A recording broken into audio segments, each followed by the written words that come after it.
রান্নাবান্না শেষ করে আয়া পড়ছি ওখানে বিছনাটা তুলতে। সকালবেলা কিন্তু রান্নারটা এসে আর বিছনাপাটি তোলা হয় না, কারণ ছেলের স্কুলের টাইম।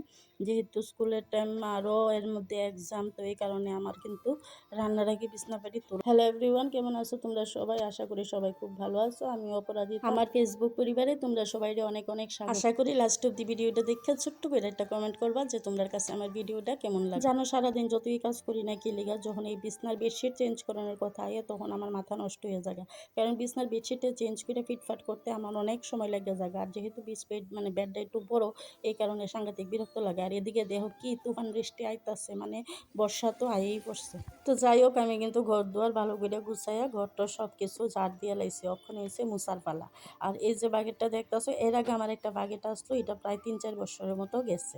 তো এবার আবার আরেকটা কিনছি। আগের বাগেটটা নষ্ট হয়ে গেছে কিন্তু এটা মানে এটা কি করে মুছি যে এটা কিন্তু ভালো আসলো। তারপরে অনেক দিন ধরে এটা বাগেট কিনতাম কিনতাম করতেছি, ভাবছিলাম অফলাইনে কিনুম, কিন্তু না, আমার হাজব্যান্ড গুলো যে অনলাইন কিনতাম, তো অনলাইন কিনছি। কিন্তু বিশ্বাস করো আমার বাগেটটা খুবই ভালো পড়ছে। আমি এটা ফ্লিপকার্ট থেকে কিনছি আর কি। তোমরা